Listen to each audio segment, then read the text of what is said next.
नमस्कार। Public India सुबह 9 बजे के संस्करण में आपका स्वागत है। आज हमारे साथ एक प्रभुत्व पैनल जुड़ा हुआ है। प्रकाश पोरे जी, सुधीर सक्सेना जी, अजय शुक्ला जी, आपका बहुत बहुत स्वागत है। चर्चा का विषय महाराष्ट्र रहेगा। महाराष्ट्र में जिस तरीके से बाबा सिद्दीकी की कल हत्या कर दी गई और नाम कुछ चर्चित लोगों का आ रहा है। लॉरेंस बिश्नोई जेल में बंद है, साबरमती में है, गुजरात स्टेट में आता है साबरमती जेल, और गृह मंत्री हमारे अमित शाह साहब इस पर बिल्कुल चुप्पी साधे। एक वीडियो भी, एक स्टेटमेंट आता है फेसबुक पे किसी अननोन अकाउंट से और कहा जाता है कि इसकी जिम्मेदारी जो है वो लॉरेंस बिश्नोई गैंग की है। अभी हाल ही में नादिर शाह के मर्डर केस में दिल्ली में आपने देखा, जो ग्रेटर कैलाश में मर्डर हुआ था, उसमें उन्होंने रिस्पॉन्सिबिलिटी ली थी कि हमने इससे फिरौती मांगी थी, क्योंकि फिरौती के पैसे नहीं मिल रहे थे, इसलिए हमने उनका मर्डर कर दिया। अब आप एक बात बताइए, जेल में बैठा आदमी वीडियो कॉल कैसे कर सकता है वीओआईपी पे? जेल में बैठा आदमी इंटरव्यू कैसे दे सकता है? और वहां से पूरा गैंग ऑपरेट हो रहा है। इनके गैंग के तमाम लोग, कोई कनाडा में बैठा है, कोई अमेरिका में बैठा है, कोई यूरोप में बैठा है, और इस तरीके से फिरौतियों की मांग की जाती है। और जो लोग इनसे एतमाद नहीं रखते, उनको एलिमिनेट कर दिया जाता है। हालांकि बाबा सिद्दीकी के मर्डर को सलमान खान को जो फिरौती, या फिर सलमान खान को जो माफी मांगनी थी बिश्नोई समाज से, उससे भी लिंक किया जा रहा है। हालांकि इन दोनों के बीच का क्या लिंक है, क्योंकि अजय शुक्ला साहब चंडीगढ़ में बैठे हैं। पंजाब यूनिवर्सिटी में जो बच्चे पढ़ने जाते हैं, लॉरेंस बिश्नोई भी उसमें शामिल थे, और लॉरेंस बिश्नोई हो, गुरलाल बराड़ हो, गोल्डी बराड़ हो, और जिस तरीके से वहां पे यूनिवर्सिटी इलेक्शंस में अपराधीकरण किस तरीके से होता है और कैसे ये गैंगस्टर्स बनते हैं, पहले हम इस पर नजर डालेंगे और फिर हम प्रकाश पोरे साहब और सुधीर सक्सेना साहब के पास महाराष्ट्र की राजनीति और सुधीर सक्सेना जी से समझेंगे कि ये सारे अपराधीकरण का मामला है क्या। अजय शुक्ला जी, आप चंडीगढ़ बैठे हैं, पंजाब यूनिवर्सिटी को आपने भी देखा है, मैं भी 10 साल 12 साल रहा हूं चंडीगढ़ में, यूनिवर्सिटी में पढ़ा हूं, और वहां के इलेक्शंस किस तरीके से होते हैं, वहां पे कैसे कल्चर है वहां का। और उसके बाद ये जो पॉलिटिक्स में जाने के बाद इन लड़कों का जो अपराधीकरण होता है, और उसके बाद फिर ये किस तरीके से फिरौती और इन चीजों में, मर्डर और डकैती में घुस जाते हैं। मैं जरा आपसे समझना चाहता हूं कि लॉरेंस बिश्नोई का सारा ये है क्या, ये कैसे वहां से एक स्टूडेंट बनने गए थे और क्रिमिनल बन के निकले? मैं कह रहा हूं कि लॉरेंस बिश्नोई जब आया था पंजाब यूनिवर्सिटी में, एक स्टूडेंट आया, यहां आकर के वो जिस तरीके से एक नेक्सस से कनेक्टेड हुआ, वो नेक्सस यहां का ही नहीं था। ये नेक्सस बहुत बड़ा है। ये इस नेक्सस का गुजरात कनेक्शन है, इस नेक्सस का राजस्थान कनेक्शन है, दिल्ली एनसीआर कनेक्शन है, और पंजाब कनेक्शन है। अब ये जो है उसके जरिए उठा, उस नेक्सस ने, गुजरात मॉडल ने इसको यहां खड़ा किया था। धीरे धीरे छोटे मोटे काम करता था, पहले उनके लिए काम करता था, बाद में इसको धीरे धीरे इसका गैंग डेवलप हुआ, कुछ और जो गैंगस्टर थे उनकी अपनी ये सारी चीजें हुई, और उन सब का पूरा एक नेक्सस बन के तैयार हुआ। जो गुजरात का नेक्सस था उसका एक छोटा सा उदाहरण दिखाना चाहूंगा। 14 मई 2013 की रिपोर्ट है इंडियन एक्सप्रेस की, आप ये देखें। Sohrabuddin Sheikh fake encounter case, इस केस में जो सीबीआई ने रिपोर्ट दी थी उसमें कि नरेंद्र मोदी के खासम खास जो अमित शाह हैं, जो आज देश के गृह मंत्री, गुलाब चंद कटारिया जो पंजाब के इस समय राज्यपाल हैं, सुब्रमण्यम थे, ये क्या कहते हैं, वो जो इंटेलिजेंस के चीफ थे, उसके अलावा और कुछ और लोग थे। तो ये सब मिल करके सुप्रीम कोर्ट में जो सीबीआई ने रिपोर्ट दी थी उसमें यह कहा था कि पॉलिटिशियन, पुलिस और ब्यूरोक्रेट्स का एक नेटवर्क है। वो नेटवर्क तमाम लड़कों को हायर करता है और उनसे क्रिमिनल्स का भी, और उनसे क्राइम कराता है, उनसे धमकी दिलवाता है, सब कुछ करता है। तो गुजरात, जो राजस्थान की मार्बल लॉबी थी, उसको धमकी दिलाई जा रही, और 10 करोड़ की जो सौदेबाजी की थी वो गुलाब चंद कटारिया ने की थी। ये गृह मंत्री थे राजस्थान। यस, मैं नहीं कह रहा हूं, सीबीआई रिपोर्ट कह रही। और उसके बाद में उसमें कुछ अफसरों को देना था, बाकी अमित शाह को देना था, बाकी अमित शाह ने मैनेज करना था। उस लॉबी को धमकी देने वाले भी इनके, वसूली करने वाले भी इनके, बीच में मध्यस्थता करने वाले भी इनके, और उसके बाद में उन पूंजीपतियों से, बड़े लोगों से पैसा वसूली का गैंग चला। इसी में सोहराबुद्दीन भी शामिल था। उसको उठाया गया, जिस समय उठाया गया उसकी पत्नी साथ में थी, और उसके बाद में क्या क्या हुआ वो सब चीजें सबको पता है। उसका ट्रायल हुआ है, एक एक चीज पता है।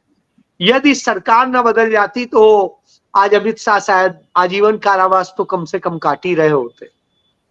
बहरहाल अब इन सब के बाद में स्थिति ये है कि वही जो सीबीआई मुंबई की कोर्ट में जहां ये सुनवाई हो रही थी, वही एकदम से सीबीआई सरकार बदलने के बाद में वही सीबीआई अपनी ही चार्जशीट से बदल जाती है और अमित शाह बरी हो जाते 2018 में।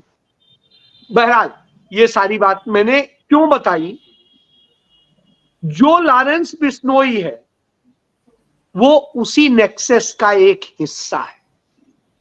वो उसी मोडस ऑपरेंडी पे काम करता है। वो धमकी दिलाएगा, जेल में बैठ के धमकी देगा। कुछ लोग जाएंगे वहां, कहीं बम फोड़ देंगे, कहीं गोली चला देंगे, कहीं कुछ कर देंगे। एक आध लोगों को जहां पे समझा जाएगा मार भी दिया जाएगा। उससे खौफ का वातावरण बनेगा। व्यापारी और दूसरे बड़े लोग जो है डर जाते हैं, और जैसे वो डरे तो एक तीसरा वर्ग है जो मध्यस्थता करता है, वो खेल में आएगा, और फिर वो वसूली का पूरा तंत्र चलाएगा। और वो वसूली होगी, किसको क्या मिलेगा वो आप समझ लीजिए। तो अब वो गुजरात की साबरमती जेल से बड़ा सुरक्षित अंदाज में ये काम कर रहा है। वो कैसे कर रहा है, जेल के अंदर मोबाइल कैसे ऑपरेट कर रहा है, और ये आज मैं पहली बार बात नहीं कर रहा हूं। इस पे तमाम खबरें चल चुकी हैं, उसके इंटरव्यू चल चुके, सब कुछ हो गया। क्या कार्रवाई हुई है साहब? कैसे कार्रवाई हो जब करवाने वाला, करने वाला मेरा मुंसिफ ही मेरा कातिल है? क्या मेरे हक में फैसला करेगा? तो स्वाभाविक सी बात है, ये पूरा खेल उसका है। मैं तो चूंकि क्राइम रिपोर्टर रहा हूं, मेरी शुरुआत एज ए क्राइम रिपोर्टर हुई, तो मैंने यूपी का, बिहार का, झारखंड का, इधर का ये पूरा माफिया नेक्सस देखा था। तमाम सारे माफियाज के मामले में होता था। तो कई बार क्या होता था, कोई क्राइम होता था तो डीजीपी थे उस समय गिरीश बिहारी सक्सेना, वो मुझे बुला लेते, कहे अजय भाई ये एसटीडी फोन रखा है, बस इतना पता कर दो कि ये किया किसने। मैं थोड़ी देर लगाता था, कई कुछ लोगों को कॉल किया, यदि ऑर्गेनाइज क्राइम में किसी ने कुछ किया होता था मैं बता देता था कि इसने किया, इसने उठाया, इसने ऐसे ऐसे किया, खबर भी छापता था। अब बाकी जो लोगों को जो करना होता था वो कर लेते थे। तो साहब मैं एक घटना बताऊं, लखनऊ में एक मोटर कंपनी थी, उस कंपनी का जो मालिक था, उस समय की वो सबसे बड़ी किडनैपिंग थी जिसमें सबसे ज्यादा पैसा लिया गया। उसको किडनैप किया जाता है, राकेश गुप्ता सब नाम था शायद। तो उसको किया जाता है, और किए जाने के बाद में सारा खेल होता है, और उसके बाद में तत्कालीन एक जो एसपी सिटी होती है वो उसमें पूरा मैनेज करने में भूमिका अदा करती है। वो छुड़वाती है और वो करती है, वो भी वाहवाही लूटते हैं सब। और दूसरी तरफ बाद में हम लोग को तो पता चल जाता है, तो बताता है कि हाँ साहब इतने हमें मिले हैं, इतने साहब ने लिए, इन्होंने इतने में। तो पता चला कि उस समय 2 करोड़ रुपया वसूला गया। ये मैं आपको बात बता रहा हूं 95 की बात। अब आप सोचिए, तो इस तरह से ये वसूली रैकेट चलते हैं, सारे काम होते हैं। तो ये एक नेक्सस है, वही नेक्सस डेवलप किया है उसको गुजरात लाबी ने आके पंजाब के लोगों को, बैठे हुए हैं कनाडा में, बैठे हुए हैं दूसरी और जगह, वहां से इंटरनेशनल कॉल कराई जाती है। एक और बता के खत्म करूंगा, चंडीगढ़ में ही 2006 में 5 में एक किडनैपिंग होती है जोशी ऑटो जोन्स के मालिक की, लड़के की, और उसमें कॉल कराई जाती है सिंगापुर से। और फिर होती है, हालांकि जो इस समय पंजाब के डीजीपी हैं गौरव यादव, वो उस समय एसएसपी चंडीगढ़ थे, उन्होंने बड़ा अच्छे से हैंडल किया, मैं उनको मतलब धन्यवाद करता हूं। उन्होंने पूरा केस खोल दिया, एक भी रैंसम नहीं देना पड़ा था। लेकिन नेक्सस से पता चला कि उसका कनेक्शन क्या था, तो आगे के कनेक्शन में वो आगे नहीं बढ़ गए। वो कनेक्शन मुंबई होते हुए गुजरात पहुंच रहा। तो ये मैं चंद उदाहरण बता रहा हूं कि कैसे नेक्सस चल रहे थे और किया जा रहा था, वो आज भी चल रहा है। जी जी जी अजय शुक्ला जी, धन्यवाद। आपने कैसे नेक्सस चलता है, क्या उनकी पॉलिटिकल जो उनके बॉसेस होते हैं उनसे कैसे काम करवाते हैं, और ये भी तय है। सोहराबुद्दीन का आपने एग्जाम्पल लिया, ऐसे अनगिनत एग्जाम्पल हैं। यहाँ त्यागी गैंग था गाजियाबाद में, उसको फिर एलिमिनेट भी करती हैं वही पॉलिटिकल बॉसेस जो उनको संरक्षण देते हैं, वो उनको इवेंचुअली एलिमिनेट भी करते हैं। वो उसका निष्कर्ष, उसका एंड रिजल्ट ये होता है। प्रकाश जी, भाजपा जब भी सत्ता में होती है, अपराध, लूट, हत्या, डकैती, ये मामला सिर्फ दिल्ली तो खैर अभी नया नया है, मुंबई में तो ये बहुत समय से चले आ रहा है। कहते हैं लाला के समय से ये वायलेंस, फिरौती, ड्रग्स और इस तरीके की चीजें, और हम लोग तो बड़े ही हिंदी पिक्चरें देख देख के हुए जिसमें ये सब चीजें होती थी। अब ये प्रत्यक्ष रूप से ज्यादा दिखनी शुरू हो गई हैं। बाबा सिद्दीकी के पास वाई सिक्योरिटी थी, वाई सिक्योरिटी में 2-4 पुलिस वाले साथ में होते हैं, ट्रेन कमांडोज होते हैं सर, और वो सुरक्षा सरकार उनको देती है। ये सब सरकार की समस्या होने के बाद शिंदे सरकार ने कहा था, आपको याद होगा जब सलमान खान के घर पे गोली चली थी तो उन्होंने कहा था कि माफिया को मिट्टी में मिला देंगे, छोड़ेंगे नहीं। इस बात को भी कई साल हो गए, अब भी उन्होंने ये कहा कि छोड़ेंगे नहीं। ये किसको नहीं छोड़ेंगे या किसको पकड़ के बैठे, मैं आपसे समझना चाहता हूं। महाराष्ट्र में हो क्या रहा है, और महाराष्ट्र की जनता अब क्या करेगी भाजपा के लिए, क्योंकि इनका तो सारा मॉडल फेल हो चुका है। ना ये सुशासन कर पा रहे हैं, ना प्रशासन को कंट्रोल कर पा रहे हैं, और अब तो आए गए दिन गली मोहल्ले में गोलियां चल रही हैं, लोग मारे जा रहे हैं, प्रतिशोध की राजनीति हो रही है। क्या हो रहा है महाराष्ट्र में, प्रकाश जी? देखिए आत्मजीत, मैं अजय शुक्ला ने जो बात बोली है, मैं बहुत शुक्रिया अदा करता हूं उनका कि उन्होंने बहुत अच्छी तरह से ये सारा का सारा नेक्सस जो है पॉलिटिशियन और उनका ये अच्छी तरह से एक्सप्लेन किया है। उनके बोलने से मुझे एक बात याद आ गई है। देखिए मैं अकोला से हूँ, विदर्भ से हूँ, महाराष्ट्र से हूँ। तो अकोला के अंदर एक रंजीत चुंगड़े नाम का एक आदमी था। अब उसका क्या था, अकोला के अंदर उसने इतना खौफ पैदा कर दिया था। वो खौफ पैदा करने का उसने एक बहुत अच्छा स्टाइल किया था। उसको कुछ तो भी घटना हो गई थी। फिर उसके बाद में उसको पुलिस वालों ने उठाया। उठाने के बाद में उसने क्या कर दिया, जो गाड़ी के अंदर जो जा रहा था पुलिस के, उसने एसपी के कमर की पिस्तौल खींच ली और वो उसी एसपी के कनपट्टी पे लगा दी। और वो बातें इतनी फैल गई कि यार ये तो भयंकर आदमी है। उसके बाद में वो क्या करता था, वो उससे तो वो छूट गया या जमानत पे वगैरह हो गया, लेकिन उसके बाद में क्या किया उसने, वो इलेक्शन में खड़ा रहता था हमारे लोकल के यानी महानगर पालिका के वगैरह। उसके बाद में वो गिर गया वहां पे। उसने क्या किया, उसने किया कि आम को पूरी भभूति लगा दिया, पूरी राखड़ लगा दिया, और हाथ में तलवार ले लिया, और तलवार लेके पूरे मोहल्ले में घुमा, देख लूंगा एक एक को, देख लूंगा एक एक को। साहब उस आदमी का आतंक इतना फैल गया अकोला के अंदर कि मैं आपको बता नहीं सकता हूं। बाद में वो कई बार जेल गया, जेल में से सारी सरकार चला। तो ये जो आपने जिसका नाम लिया बिश्नोई, ये इसी तरीके, ये उसी का दूसरा रूप है। और अभी तो क्या हो गया, देखिए बातें क्या है कि एक जमाने में पूरे देश के अंदर ऐसी परिस्थिति है कि पॉलिटिशियन जो है ये पहलवानों को हाथ में लेके, हमारे अकोला के अंदर एक उस समय पे विनय कुमार पाराशर करके एक नगर पालिका के अध्यक्ष थे। उन्होंने क्या किया था कि कुछ पहलवानों को हाथ में लेके वो उनकी राजनीति चलाते थे। तो बाद में क्या हुआ, पहलवानों को ध्यान में आ गया कि साला ये हमारे को हाथ में लेके उसकी राजनीति चलाते हैं, तो पहलवान ही सत्ता में आ गए, बोलेंगे ये काय को होना, हम ही आते उसके अंदर। तो अभी वो अब टोटली फिल्टर हो गया है। जब इनको ये जो गैंग है, इनको जब पता लग गया है कि हमारे को हाथ में लेके ये अपनी सत्ता चलाते हैं, तो व्हाई नॉट वी, तो ये अभी के सारे सत्ता में आ गए। देखिए हमारे देश का जो गृह मंत्री है एक तड़ीपार आदमी है, तो एक पहली बार तड़ीपार तो हुआ नहीं ना, 30-40 केसेस उसके ऊपर लग गई। तो ये सारी केसेस झेलते झेलते, आप मेरा एग्जांपल ले लीजिए, मैं किसान आंदोलन के अंदर कम से कम 30-40 बार गिरफ्तार हो चुका हूं, 100-150 मेरे पे मुकदमे लग गए। सालों के आंदोलन मैंने भयंकर तरीके से छेड़े, कई बार अरेस्ट हुआ, कई बार जेलों में गया, कई बार पुलिस कस्टडी में गया।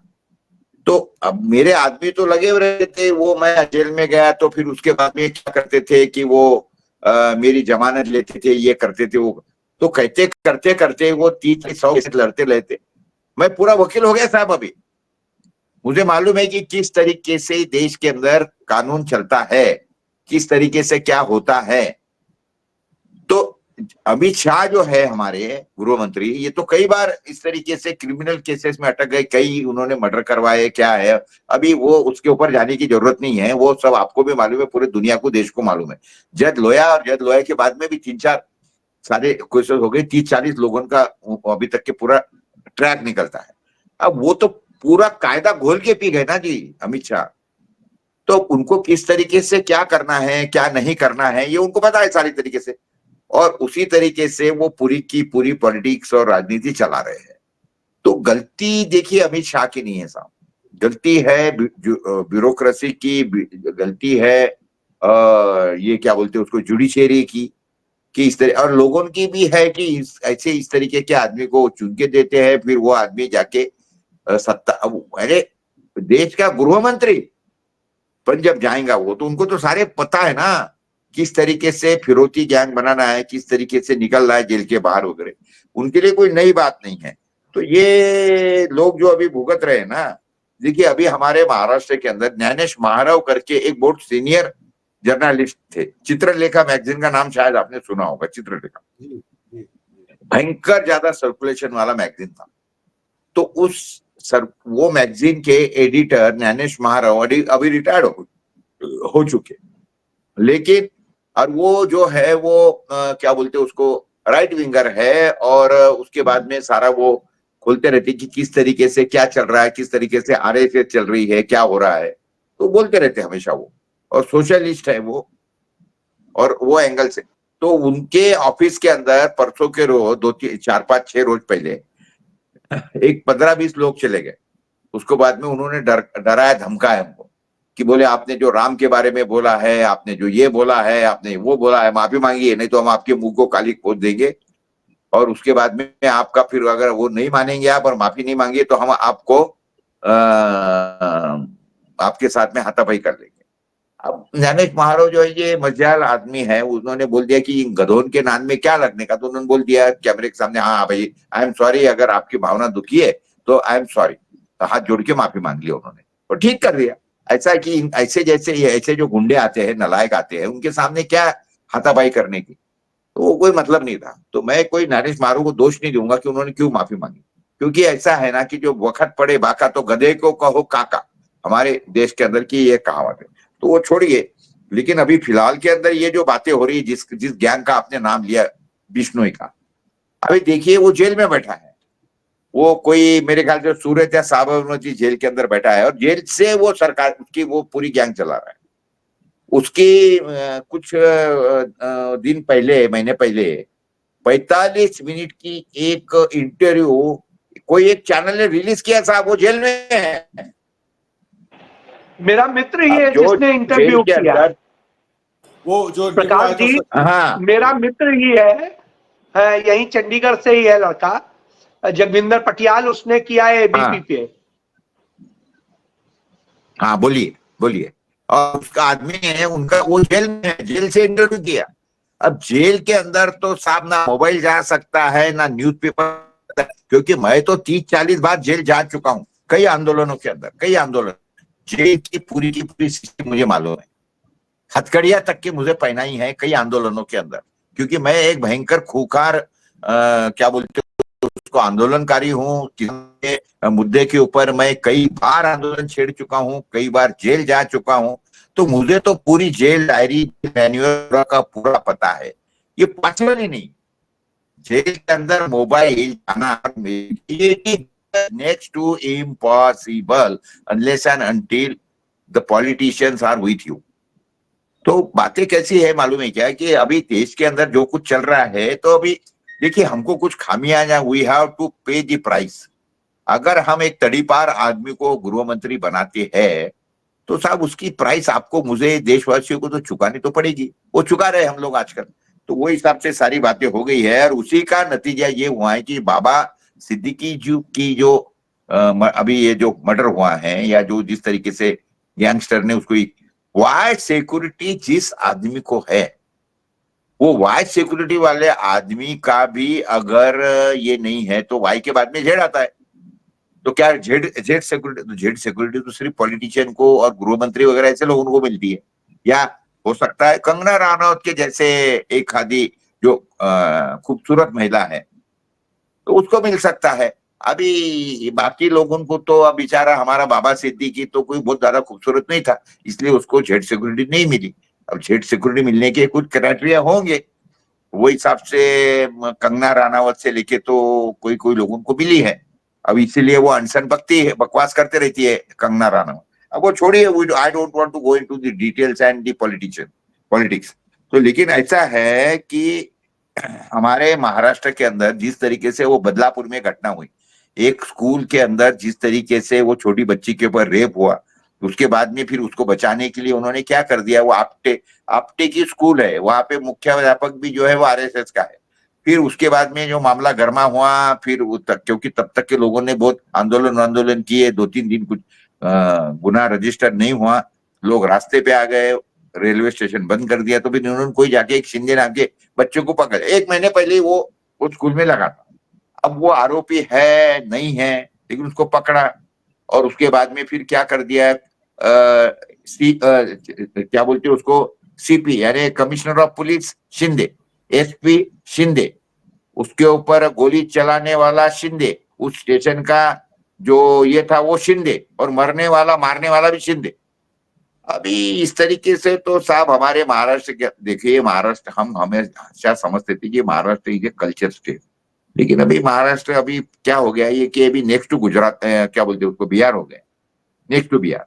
अब मैं बिहार वालों की माफी मांग के ये बोलता हूँ, क्योंकि मेरे ये बोलने से हो सकता है बिहार वालों की जो ये है वो आहत हो सकती है, उनको नाराज हो सकती है कि भाई आप हमको क्या समझ रहे हैं। लेकिन अभी बातें ऐसी हो गई है, उत्तर प्रदेश, बिहार, ये स्टेट जो है, ये इसके अंदर तो, अभी महाराष्ट्र के अंदर की मैं बात बताता हूँ। अभी 8-10 दिन पहले मैं मुंबई गया था। मैं जो विक्टोरिया टर्मिनस है, जिसको अभी ये छत्र सीएसटी बोलते हैं, वहां पे मैं उतरा।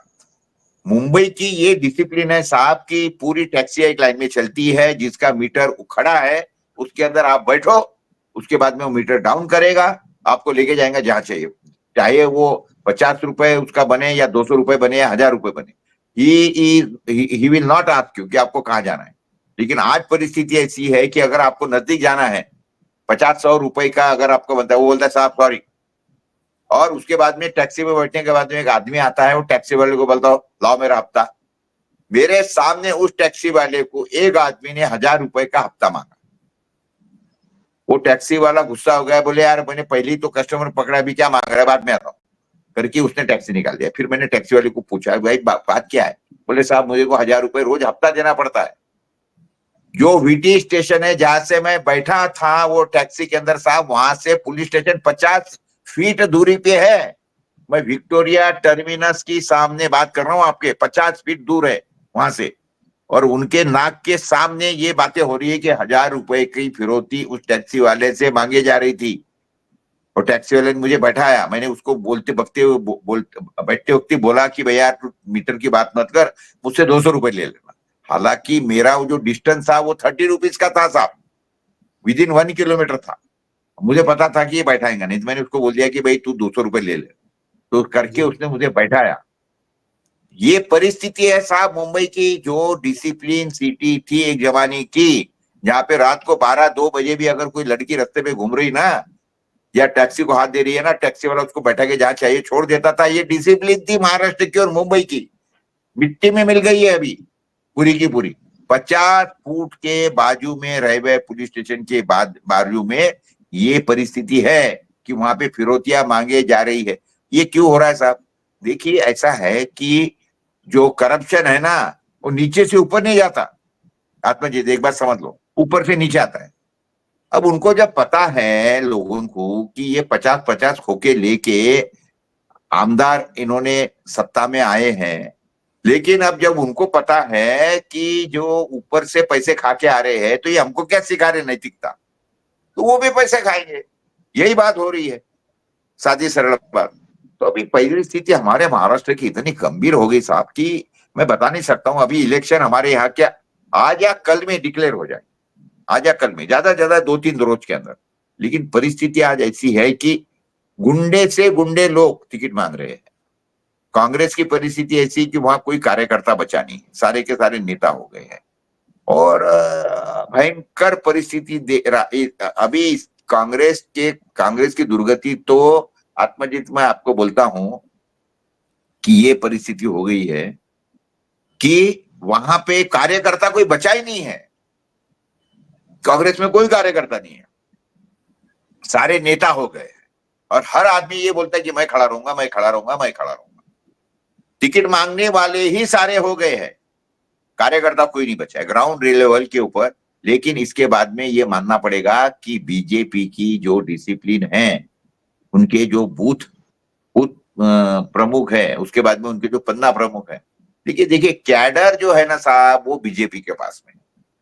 देखिए, जो हरियाणा में हुआ ना, वो यूं ही नहीं हुआ है। आत्मजीत, एक बात समझिए, वो पूरा का पूरा कैडर का काम है।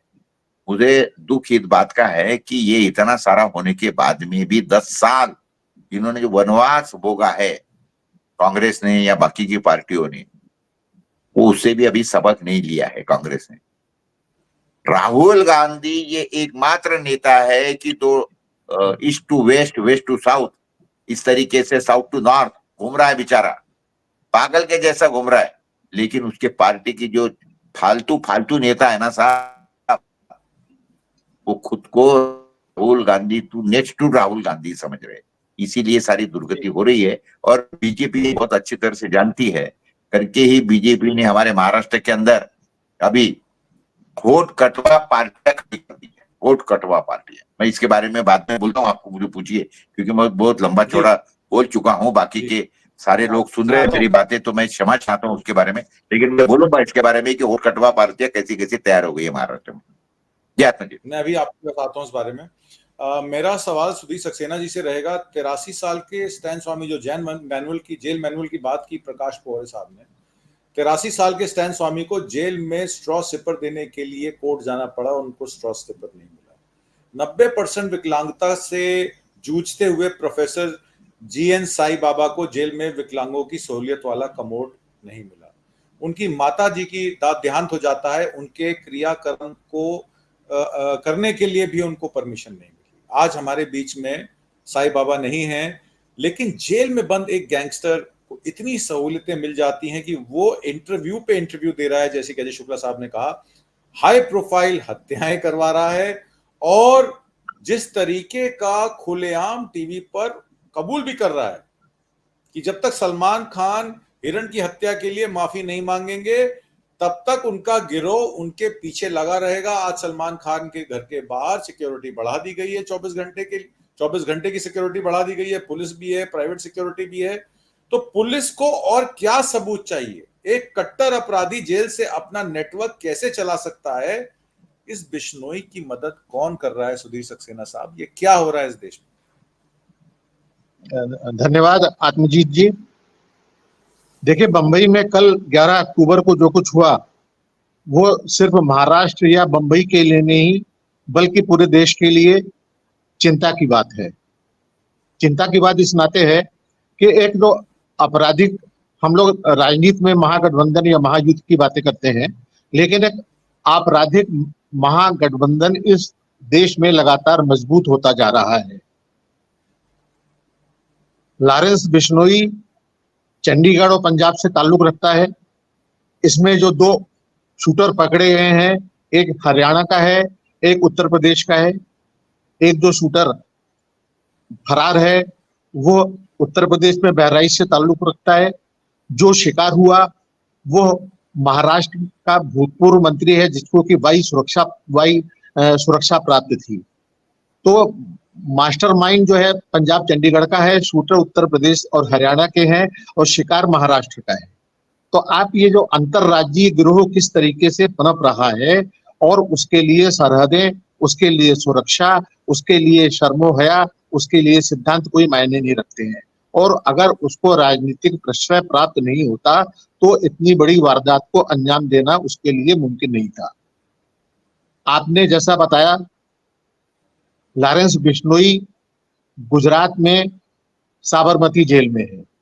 जेल में जिस तरह की पाबंदियां रहती हैं और सामान्य लोगों के लिए मोबाइल फोन रखना या बाहर से खाना मंगाना या किसी भी तरह की सुविधाएं उनको नहीं दी जाती है, लेकिन वो आदमी वहां जेल के अंदर बैरक से सारी चीजें ऑपरेट कर रहा है और कुछ ही घंटों के भीतर उसका गिरोह जिम्मेदार है। इसकी जिम्मेदारी सोशल मीडिया पर कोई दूसरे नाम से आकर ले ली जाती है। तो ये सारा अब इससे अंदाज लगाइए कि इन सारी चीजों को, जिसको बोलते हैं कि गिजा कौन मुहैया कर रहा है, इस आपराधिक गिरोह को, ऑक्टोपस को कौन पोष रहा है, कौन पोषक तत्व दे रहा है और किसके कैनोपी तले ये लोग जो है निरापद हैं। तो अब अगर वहां महाराष्ट्र का एक भूतपूर्व मंत्री जो रसूखदार था, जिसको वायु सुरक्षा प्राप्त थी, वो अगर इस तरह से मारा जाता है सार्वजनिक स्थल पर, तो आप इससे अंदाजा लगाइए कि इस देश में क्या कोई भी व्यक्ति निरापद, निर्भय या खौफ या मौत के साये में नहीं है। तो ये इन सारी तथ्यों को आप इसमें देखिए। उत्तर प्रदेश में देखिए कि किस तरीके से पुलिस अभिरक्षा में और अदालत के चारदीवारी में, अदालत के अहाते में मौतें हुई, मारे गए लोग, और किस तरीके से लगातार आपने साईं बाबा का उल्लेख किया। बहुत दुखद है कि साईं बाबा जैसे एक विद्वान, एक प्रतिष्ठित और एक विकलांग व्यक्ति को पैरोल पर रिहा नहीं किया जाता है, पर्याप्त कारण होते हुए भी। जबकि हरियाणा में राम रहीम जैसे व्यक्ति को, जिस पर अत्यंत गंभीर आरोप हैं, दर्जन बार से ज्यादा पैरोल पर रिहा किया जाता है और चुनावी वेला में उनको न सिर्फ छोड़ा जाता है बल्कि वो अपने समर्थकों से भारतीय जनता पार्टी को विजयी बनाने की गुजारिश भी करते हैं। और वो जेलर जिसने उन्हें पैरोल पर छोड़ा था, सांगवान, उसको भारतीय जनता पार्टी टिकट देती है और वो चुनाव लड़ते हैं और मेरा ख्याल है शायद वो जीत भी गए। तो ये सारा जो एक नेक्सस जो है, ताना बाना है।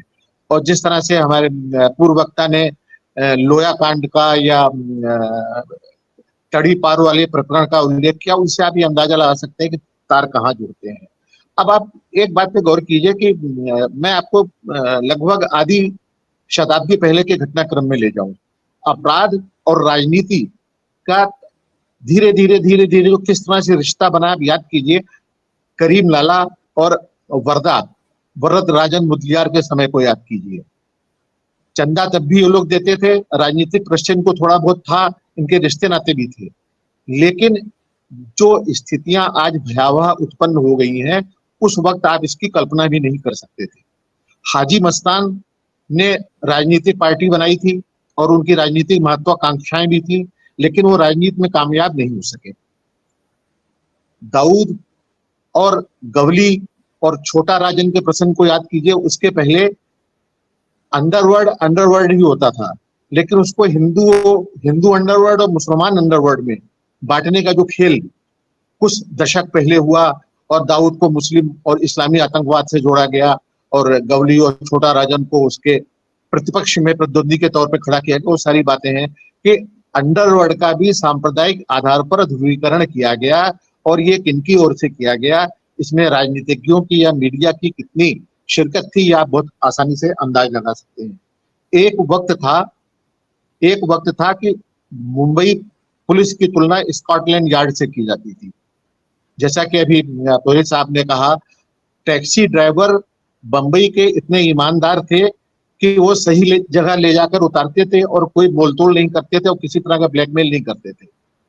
बंबई में रात बेरात लड़कियां फिल्म देखने फिल्म के शो छूटने पर चली जाती थी, या अपने काम से या नाइट क्लब से या कहीं और से कहीं और जाती थी, तो उनको कभी भय नहीं लगता था। लेकिन अब जिस तरह की घटनाएं घट रही हैं, मुझे लगता है कि अगर बंबई में महिलाएं या कोई रसूखदार नेता या कोई सार्वजनिक कार्यकर्ता या कोई व्यापारी अगर सुरक्षित नहीं है, तो इस देश में वो कहीं भी सुरक्षित नहीं है। और पूरे देश में कोई भी हो, हम सबके ऊपर एक खतरा मंडरा रहा है। और ये जो घटनाएं घटती हैं, उससे फायदा किसको होता है? आप याद कीजिए कि सलमान का नाम बार बार लिया जा रहा है बिश्नोई गैंग के शिकार के तौर पर, कि उनकी नजर सलमान पर है, वो सलमान को सबक सिखाना चाहते हैं। वो चाहते हैं कि सलमान जो है काले मृग के शिकार के लिए के प्रयास के लिए आकर माफी मांगे। सवाल ये है कि उसने काले मृग का शिकार किया या नहीं किया, वो दोषी है या नहीं दोषी है, यह तय न्यायपालिका करेगी, ना कि कोई व्यक्ति या कोई संगठन या कोई गिरोह करेगा। अगर वो दोषी भी है तो उसको मारने का या उस पर गोली चलाने का या उसको सबक सिखाने का अधिकार या पात्रता किसी गिरोह को या किसी अंडरवर्ल्ड को या किसी अपराधी संगठन को नहीं मिल जाती है। तो जिस तरीके इसके एक घटना और घटी थी कुछ समय पूर्व, शाहरुख खान के बेटे को भी मेरा ख्याल है कि ड्रग्स के आरोप में पकड़ा गया था, उसको हादसे से गुजरना पड़ा था और कुछ दिन जो है कस्टडी में बिताने पड़े थे। तो ये जो लगातार घटनाएं घट रही हैं, ये बाबा सिद्दीक हो, चाहे उत्तर प्रदेश के लेजिस्लेटर हो, चाहे आपके रामपुर के आजम खान साहब हो, या और जो लगातार घटनाएं घट रही हैं, सलमान खान हो या शाहरुख खान हो, ये सारा संकेत सारे निशाने पर ये अल्पसंख्यक वर्ग के लोग ही क्यों हैं? इसके जरिए अल्पसंख्यक वर्ग में, व्यापारियों में, बॉलीवुड में खौफ का वातावरण पैदा करना। और जाहिर है कि आप अगर खौफ का वातावरण पैदा करते हैं और आपके खिलाफ कभी कोई कार्रवाई नहीं होती है, तो जाहिर है कि आपको फिरौती वसूलने में आसानी होती है। और अगर आप फिरौती वसूलते हैं तो जैसा कि सब जानते हैं, जैसा कि अभी अजय भाई ने कहा था, फिरौती में नीचे से ऊपर तक कईयों के हिस्से बांट होती है और वही होता है। लेकिन मुझे लगता है कि इस घटना को बहुत गंभीरता से लिया जाना चाहिए। मल्लिकार्जुन खड़गे ने या राहुल गांधी ने या देवेंद्र फडणवीस ने या जयंत पाटिल ने या अजय कुमार ने, यहाँ तक कि तमिलनाडु के मुख्यमंत्री स्टालिन ने भी इस घटना पर बहुत दुख व्यक्त करते हुए इसे चिंतनीय घटना निरूपित किया है। तो हम सब लोगों को राष्ट्र हित में, समाज के हित में और एक स्वस्थ और एक निर्भय और निरापद वातावरण बनाने के लिए जरूरी है कि इस घटनाओं पर पूरे राष्ट्र में जनमत उठे और कार्रवाई की मांग करे। और ये जो विश्व वृक्ष लगातार मजबूत होता जा रहा है, एक जो सियासत और अपराधियों का जो गठजोड़ है, जो एक ऑक्टोपस की जिसने शक्ल ले ली है, उसको रोकने के लिए जरूरी है। अन्यथा मुझे नहीं लगता है कि कल किसी के साथ भी कहीं भी कभी भी किसी भी तरह का हादसा हो सकता है। और इस देश में ये लगातार जिस तरीके से पिछले 10 वर्षों में घटनाएं लगातार बढ़ी हैं, वो मुझे लगता है कि जिसको बोलते हैं रसायन की भाषा में क्वथनांक, तो चीजें क्वथनांक तक पहुंच गई हैं, पानी उबलने लगा है और उसकी भाप को, उसकी गर्माहट को, उसके भय को हम लोग भी महसूस कर सकते हैं। आत्मजीत जी। जी, बहुत बहुत धन्यवाद। प्रकाश पोरे जी, आप कुछ कह रहे थे?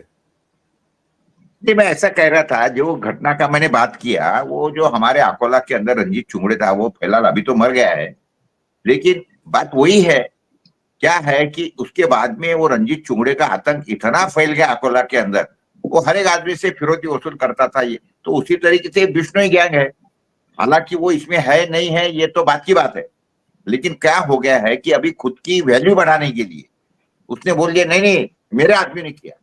अब वो जो भी बिल्डर लोग है, जो भी है, वो तो डर गए हुए। उनके पास में अगर बोल दिया कि मैं बिश्नोई गैंग से बोल रहा हूँ, फलाना फलाना 1 करोड़ पहुंचाओ, 1 सेकंड में पहुंचाना है साहब। सामने वाले को, बिल्डर को, कौन साला झगड़ा करेगा? नंगे से खुदा डरे, ये शब्द है। तो ये ऐसा है अभी फिलहाल के अंदर। और ये क्यों हो रहा है? जिससे मैंने पॉलिटिशियंस के आशीर्वाद से ये चल रहा है। आशीर्वाद 45 मिनट का इंटरव्यू जिस तरीके से इसने बोला है कि इन्हीं के दोस्त ने उनका किया था जेल में से, जिस तरीके से अजय शुक्ला बोल रहा था, how it is possible sir? जो लोग, जो कभी कभी कोई फिल्म में मैं देखता हूँ कि वो कोई क्या बोलते हैं उसको, वो हीरो अंदर जेल में बंद है, उसके बाद में वो हीरोइन जाती है वहां पे, वो जेल में से वो मंगलसूत्र निकालता है, उसके गले में डालता है। ये जितने डायरेक्टर्स है कि नहीं इस तरीके से बताने, इन इन नालायकों को पहले जेल में भेजना चाहिए। उनको बताना चाहिए कि जेल की डिसिप्लिन क्या होती है। अरे परिंदा भी पैर नहीं मार सकता वहां पे, सही परिंदा। बात कह रहे हैं। जी। इतनी सिक्योरिटी रहती है भैया। प्रकाश पोरे के जैसा एक पॉलिटिकल, एक अखबार का संपादक अंदर जाने के बाद में भी मुझे वही रूल लागू है जो कॉमन आदमी को है। एक बात समझिए, जो कॉमन आदमी को है। मैं भी वहां कुछ नहीं कर सकता था, लेकिन ये जो बताते हैं ना पिक्चरों के अंदर कि वो गया, उसके बाद में माँ को पाँव छुए, माँ को फिर उसने गले लगाया, या फिर उसने जाके वो माला पहना दी उसको, या फिर मंगलसूत्र पहना दिया।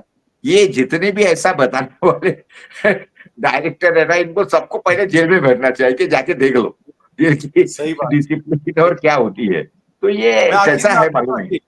जी, मैं आखिर में आता हूँ वापस आपके पास। एक आपका आर्टिकल भी है जी देशबंधु का, जी। उसमें चाहूंगा। मैं अजय शुक्ला जी से सवाल लेना चाहता हूँ। अजय शुक्ला साहब, एक बहुत महत्वपूर्ण बात सुधीर सक्सेना जी ने की और आप शायद इस पे ज्यादा रोशनी डाल सकते हैं। आपने अतीक अहमद की देखा कि कैसे पुलिस कस्टडी में जब वो जा रहा था उत्तर प्रदेश में, शरेआम उसके उसके भाई की गोली मार के हत्या कर दी जाती है। मुख्तार अंसारी जो सजा याफ्ता हैं या उनपे जुडिशियल कस्टडी में वो जेल में बंद हैं, उनको जहर दे के मार दिया जाता है। ये अफजाल अंसारी का उनपे, जहां पर वो मरे अभी तक उस पर कोई तहकीकात नहीं हुई।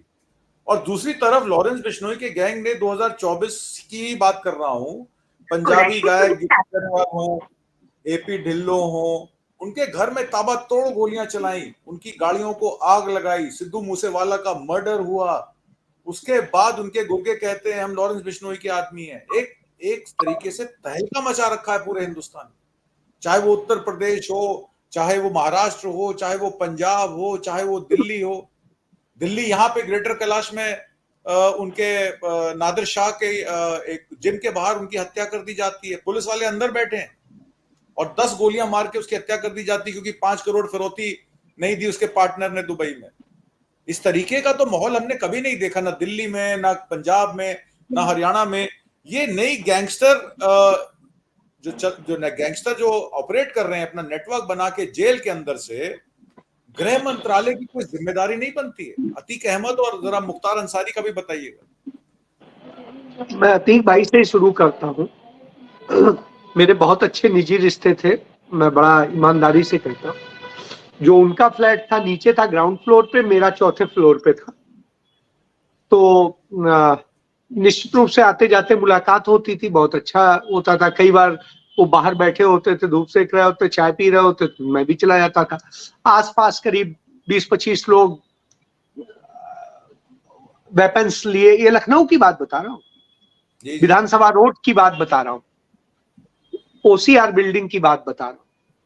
तो वो है कि वहां पर उस तरीके से खड़े रहते थे। उस जमाने में पजेरो अजेरो जैसी गाड़ियां यूपी में इकलौता पॉलिटिशियन था जो यूज करता।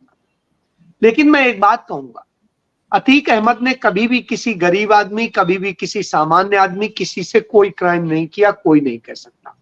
जो आ जाता था उसकी वो शख्स मदद करता था, एक बात। लेकिन नेक्सस ये था कि पुलिस अफसर आके पांव छूते थे, जजेज आके पांव छूते थे और बहुत कुछ होता था।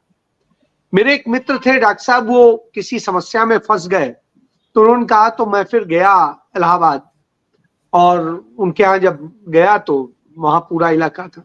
मैंने कहा ऐसे ऐसे अतीक भाई ये प्रॉब्लम में डॉक्टर साहब ये, उन्होंने मिलाया फोन, हाई कोर्ट के उस जज को मिलाया, कहा कि मुझे ये बताया जा रहा है कि ये बेचारा उनको जबरदस्ती वो किया गया, एक बार आप एग्जामिन कर। हालांकि मैं इसे अंग्रेजी टाइप में शब्द यूज कर रहा हूं, वो ऐसे नहीं बोल पाते थे, उन्हें अंग्रेजी टाइप की कुछ आती नहीं, वो उसी स्टाइल में, इलाहाबाद वाली स्टाइल में उन्होंने कहा कि वो कर।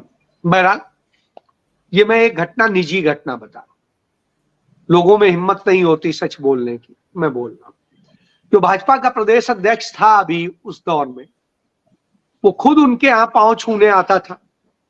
यही जो नरेंद्र मोदी मंत्रिमंडल में मंत्री है अनुप्रिया पटेल, उसके बाप सोनेलाल पटेल, पूरी पार्टी मतलब सिर्फ अतीक भाई के ही दम पर चलाते थे, और ये अनुप्रिया बिल्कुल जाके पांव छूती थी, चच्चा चच्चा कहती। तो मैं ये एक ईमानदारी से सच को इसको बता रहा हूं कि इस तरह की स्थिति। और जिस समय मुख्तार लखनऊ जेल में बंद थे, प्रकाश भाई आपको इसलिए बता रहा हूं क्योंकि अभी आपने एक सवाल किया था। मुझे कभी भी जैसे मैं गया तो जाके सिर्फ गेट पे इतना कहना होता था, अतीक भाई से बात हो गई है, तो खटाक से वो एक दूसरा छोटा गेट होता है, वो उधर से खोलता था, मैं अंदर जाता था, और अंदर जाता था सीधे वहां तक जाता था। अब मैं उस समय का वो भी जो जेल सुपरिटेंडेंट था मेरा दोस्त था, मैं नाम नहीं ले रहा हूं। तो वो कहे कि भाई लौटिएगा तो मेरे साथ चाय पीते हुए जाइएगा। मतलब ये भी उदाहरण बता दे रहा हूं कि ऐसा नहीं किसी से वो नहीं होता था तो होते। और फिर जिस समय वो जेल में बंद थे, उसी समय किसी एक डिप्टी एसपी की कहीं पोस्टिंग वोस्टिंग करानी थी।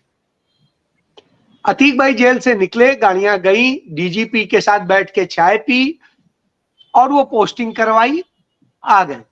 वो खबर दैनिक जागरण में लिखी थी, उस समय क्राइम रिपोर्टर था इसलिए बता रहा हूं। एक घटना और बता देता हूं। एक मेरे मित्र थे निर्मल जगत्यानी, उनके कोई रिश्तेदार थे गुजरात के, सट्टा वट्टा लगाते थे, बहुत कुछ करते थे सब। उन रिश्तेदार को जो है बबलू श्रीवास्तव का फोन पहुंच जाता है, और उसके बाद में वो होता है, हालत ये होती है कि वो मुझे कहते हैं कि अजय भाई बात करा दीजिए मेरी, वो देख लें क्या कर लें। चले मैं बबलू से कहा कि भाई एक मिनट देख लो, मेरे दोस्त हैं तो ये कहा, अजय भाई आपने कहा है तो मैं एकोमोडेट तो कर लूंगा, लेकिन ऐसे ऐसे है, इसको इसके उसको बेटे को किडनैप करने में मेरा इतना खर्चा आया है। मतलब आप सोचो वो ये एहसान बता रहा है कि मेरा इतना खर्चा आया है, बच्चों को दे के टोटल इतना तो ये खर्चा ही आया है। अब आप जो इनको कह दो उचित समझे तो दे दे।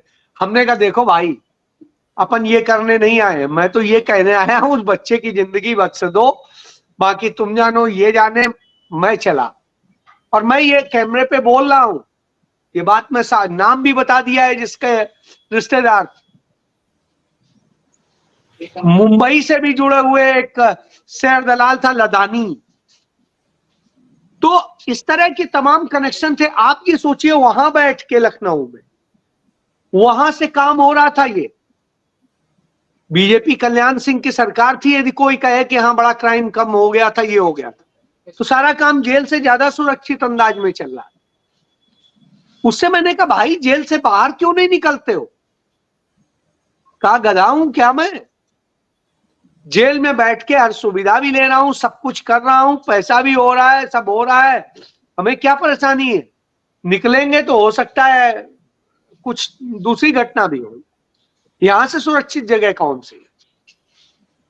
तो ये घटनाओं का मैं आपसे एक चीज कहता हूं, यही चंडीगढ़ में बिल्कुल पास के ही रहने वाला है परमवीर सिंह, पुलिस कमिश्नर रहा है मुंबई में। मैं कहता हूं उठा लीजिए, आपको आधी जानकारी वो दे देगा इस पूरे गैंग की। कैसे रिलायंस को डरा करके और करने वसूली का काम उसी ने कराने का काम किया था। तो बहुत सारी चीजें पता है करेगी। बीजेपी सरकार ने उसका वह मुकदमा वापस लेने का काम किया है, जिसमें सबूत भी सामने आए। क्यों भाई? कनेक्शन क्या है? कनेक्शन देवेंद्र फडणवीस का भी है, कनेक्शन अमित शाह का भी है, कनेक्शन और भी है। ऐसे ही जितने बड़े पूंजीपति हैं डर बड़ा लगता है साहब, ऐसे वसूली होती है। तो ये पूरा तंत्र है। इस तंत्र को यदि आपको करना है तो ये बड़ी बड़ी बैठी है। ये सब तो छोटे हैं, मैं लॉरेंस बिश्नोई को बड़ा छोटा मानता हूं, ये उसकी एक कड़ी है बस। असल में खेल कहीं और बैठ के रचा जाता है, वहां से ही कुछ होता है। और ये बेरोजगार बच्चे जो छोटे छोटे नशे में रोज फंसाए गए हैं, उनको दे दिया जाता है टास्क, जाओ कर दो। आपको उदाहरण दे दूं, गुजरात वो राजस्थान चुनाव के पहले कन्हैयालाल की हत्या को लेके इतना शोर मच रहा था, हम सबको पता है। टेलर कन्हैयालाल का जो काट दिया गया था जिस तरीके से विवत्स, उसमें गहलोत सरकार ने तो इमीडिएट पुलिस ने कार्रवाई करते हुए गिरफ्तार कर लिया मुलजिमों को। सीसीटीवी फुटेज है। हाई कोर्ट में क्या कहा प्रोसिक्यूशन को, और हाई कोर्ट ने क्या लिखा है कि जब उनको छोड़ा है उन सारे मुलजिमों को, कि प्रोसिक्यूशन जो एनआईए है, मोदी की एनआईए, वो कह रही कोई वही नहीं है। सबूत है, आप डाल लीजिए, गूगल चेक कर लीजिए।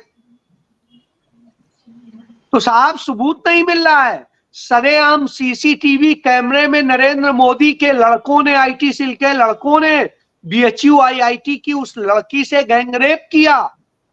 सीसीटीवी फुटेज में पूरी घटना है साहब। वो मध्य प्रदेश में चुनाव प्रचार करते हैं और सब करते हैं। हाईकोर्ट ने अपने बेल ऑर्डर में जो लिखा है पढ़ लीजिए, कि प्रोसिक्यूशन से बार बार मांगा गया, प्रोसिक्यूशन कह रहा है कोई वही नहीं है, अभी सबूत ही नहीं।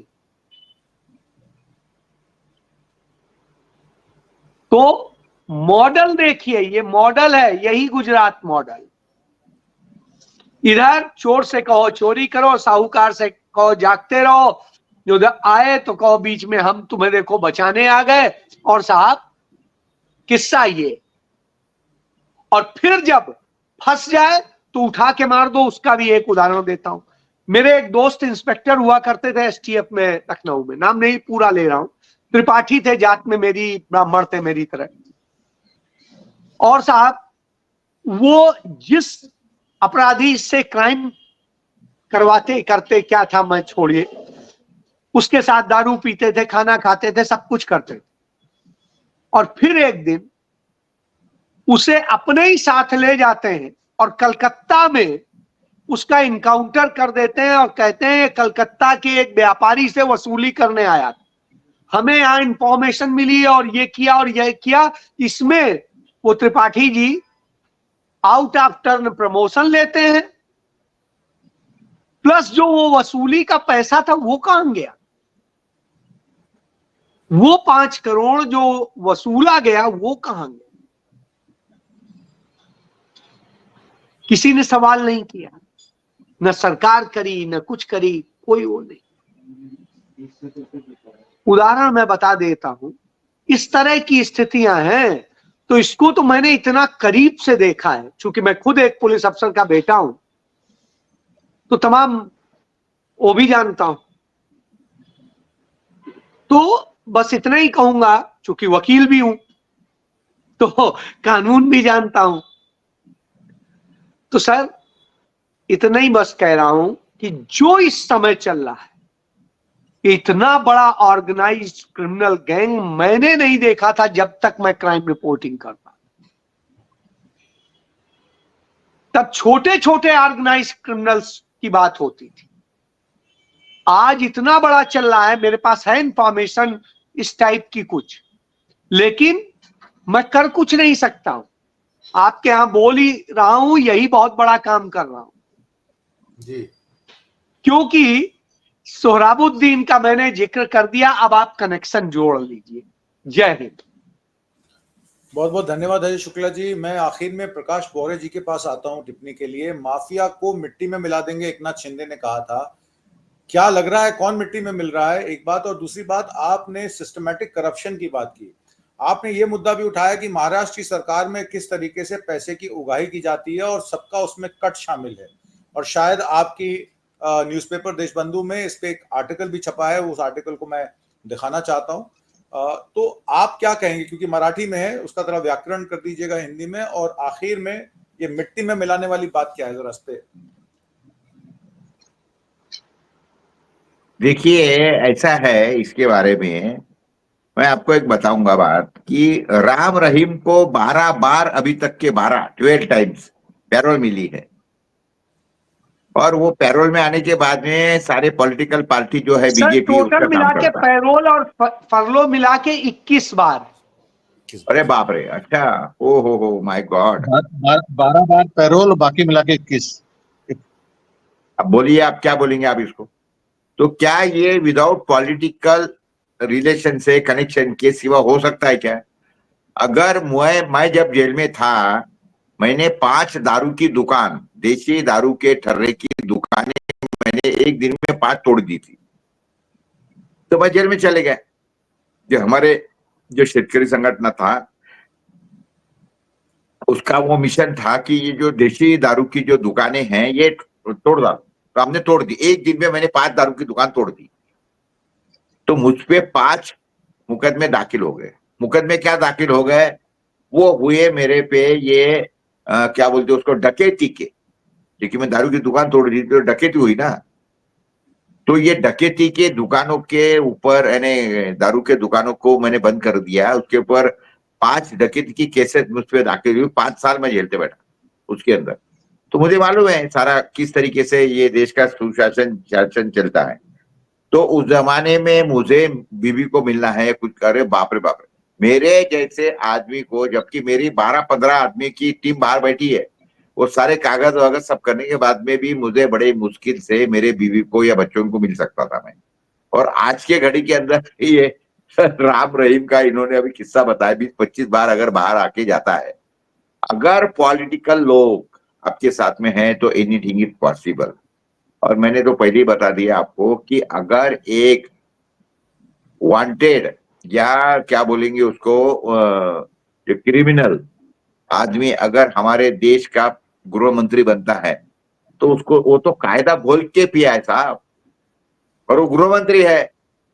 तो जेल का जो जेलर है क्या करेगा बेचारा, मैं उसको बिल्कुल दोष नहीं देता हूं। अगर उसको ऊपर से संदेश आ गया तो उसको वही करना है, उसको तो वही मानना है। तो बातें ऐसी है ये सारी चीजों में से जाते हुए कि अभी हमारे,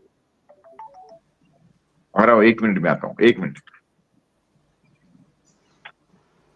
तो विषय ऐसा है साहब इसके अंदर कि मैंने जैसा आपको बताया कि ये जो बदलापुर की भी घटना मैंने बता दिया। दसरा मेला हमारे यहाँ पे हुए, 4 दसरा मेला हुए। एक उद्धव ठाकरे का हुआ, उसके बाद में एक वो शिंदे का हुआ, दूसरा वो हमारे जरांगे का हुआ।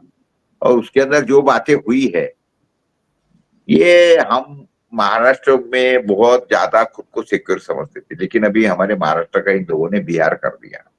और जिस तरीके से सारी बातें चल रही है, और जो राम रहीम के जैसे क्रिमिनल को जिस तरीके से देश के अंदर इतनी बार, मुझे तो यही मालूम था कि 12 बार, अभी आप बता रहे कि 20-25 बार बाहर आ गए, पैरोल में है, फरलो में है। क्या करेंगे आप? अगर क्या बोलेंगे उसको कि अगर सैया भयो कोतवाल तो डर काहे का। डर काहे का, डर काहे का। हाँ, अब सैया भयो कोतवाल, अब ये साथ में अगर है, गृह मंत्री उनके साथ में है। अब साहब देखिए, पुलिस वालों को या जेलर को दोष देके क्या फायदा है? कोई मतलब नहीं है बेचारों को, उनको तो नौकरी संभालनी है उनकी। अगर ऊपर से सत्ता से अगर उनको आदेश आता है तो उनको तो पालना ही है। उनको क्या करेंगे बेचारे, उनको तो उनकी नौकरी पालनी है। उनको मैं दोष नहीं दूंगा, लेकिन जिस तरीके से हमारे देश के अंदर ये सारी बातें चल रही है, तो हमको ये बात बिल्कुल समझनी पड़ेगी कि क्या हम डेमोक्रेसी में जी रहे हैं या हम हिटलर शाही में जी रहे हैं। ऐसी परिस्थिति हमारे देश में अभी है। जिस तरीके से किसान, 12 किसान सुसाइड कर रहे हैं रोज। विदर्भ से बात कर रहा हूं मैं सिर्फ।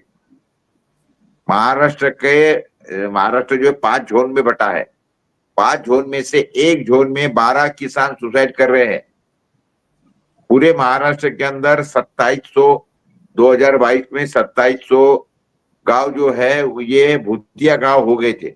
2700 में से 23 गांव विदर्भ में है, और एक साल के अंदर 2300 में 700 के इजाफा होके 3000 हो गए, 3000। तो ये परिस्थिति अगर यहाँ है, इतने किसान मरने के बाद में उनके बारे में सत्ता वाले कुछ नहीं बोलते।